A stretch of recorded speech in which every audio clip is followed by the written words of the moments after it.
Voltamos, pessoal, voltamos com a nossa segunda espécie de dissolução de sociedades. No nosso primeiro vídeo falávamos da dissolução parcial e agora vamos falar da dissolução total das sociedades contratuais, especificamente no nosso caso das sociedades limitadas. Bom, como eu já disse no finalzinho do outro vídeo, na dissolução total nós temos basicamente o encerramento da atividade, porque por alguma circunstância é inviável a manutenção dessa atividade.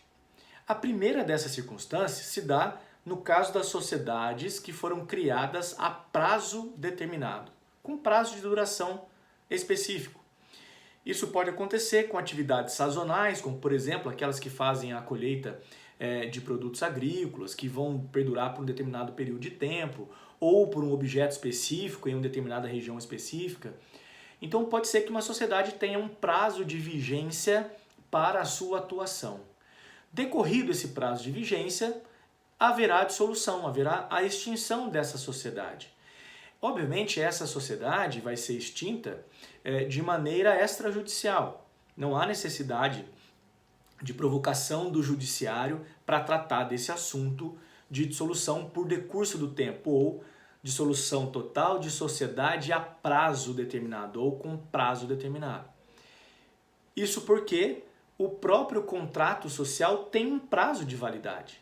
Nós sabemos que na prática pode acontecer de uma sociedade acabar não se encerrando no prazo de duração e, obviamente, continuar operando de maneira irregular, porque a rigor, decorrido o prazo, então vamos lá, 6 meses, decorrido o prazo da constituição e funcionamento da sociedade, se essa sociedade tem a intenção de permanecer, deverá oficializar a alteração do contrato social, transformando-se em outra sociedade pode ser o mesmo CNPJ, mesmo nome, mas com prazo indeterminado.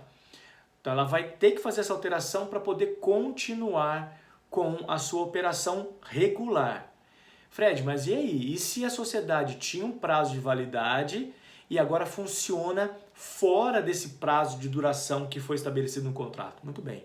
Bom, a orientação jurisprudencial que nós temos até o momento é que essa sociedade, os seus sócios responderão como uma sociedade comum, ou seja, como uma sociedade irregular, como se o seu registro não tivesse mais eficácia a partir do momento em que se esvaiu o seu prazo de duração. Obviamente, isso se faz por uma questão de proteção legal, porque senão todas as sociedades iam se registrar com prazo indeterminado e depois iam ficar operando a prazo indeterminado e ainda seriam beneficiadas em caso de algum tipo de passivo. Obviamente, não pode haver esse tipo de conduta. Então, se a sociedade é a prazo determinado, decorrido o seu prazo, ela será dissolvida. Os sócios deverão comunicar isso, obviamente, oficializando esse encerramento da atividade no prazo, sob pena de, não fazendo e permanecendo na sua atividade, serem acionados na sua pessoa física, na figura física do sócio. Pessoa, né? Na esfera pessoal dos sócios. Muito bem. Então essa é a primeira hipótese de dissolução total da sociedade. Sociedade a prazo determinado. Segunda forma de dissolução. Dissolução por vontade dos sócios. Bom, se os sócios têm o direito de darem origem à sociedade, eles também têm direito de retirar a vida da sociedade. Eles têm o direito de eliminar a atividade empresarial por meio das suas próprias deliberações. A rigor, se todos os sócios querem a extinção da sociedade, ok, não há nenhum problema. Eles fazem uma alteração do contrato, declarando, obviamente isso de forma oficial, né, no contrato, que não há mais o desejo de manutenção da atividade e vão, por isso, dissolvê-la. É óbvio que essa dissolução não vai isentá-los e nem vai afastar as responsabilidades que foram assumidas, até porque se fosse assim também seria muito fácil. Bastaria contratar, ficar inadimplente, ser acionado em juízo e eventualmente, quando a situação começasse a ficar periclitante, eu simplesmente encerraria a atividade. Bom, isso foi muito comum no passado. Hoje em dia já é muito mais difícil você conseguir encerrar uma atividade. Você pode até ficar inativo, mas encerrar uma atividade, conseguir dar baixa, extinguindo totalmente uma atividade, hoje em dia é muito difícil.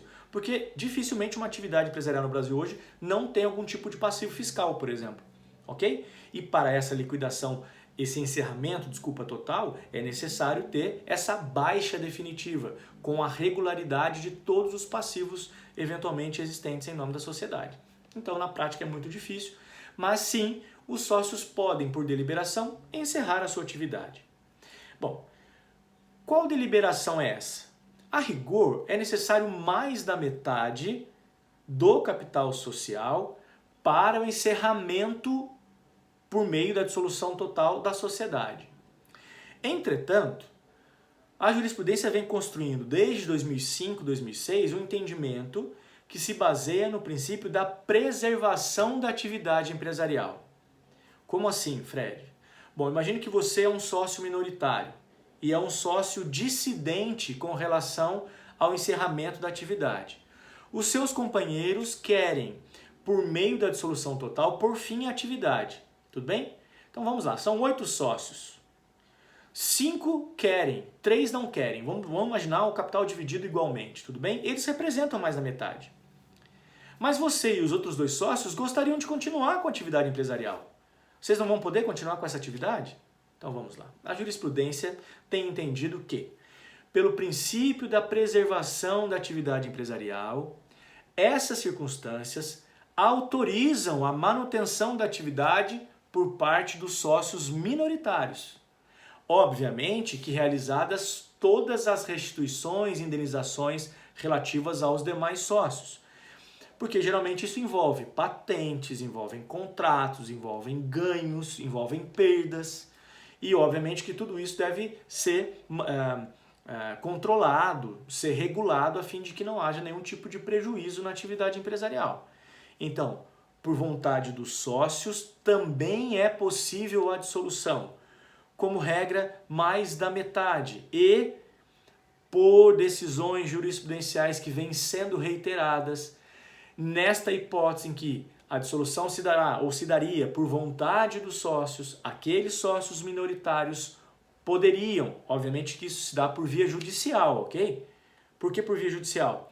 Porque pela via extrajudicial, alcançando o quórum de mais da metade, eles conseguem fazer a averbação e a alteração do contrato social. Aqueles sócios que não quiserem vão ter que ingressar em juízo para tentar desconstituir essa dissolução e tentar buscar a manutenção da atividade empresarial.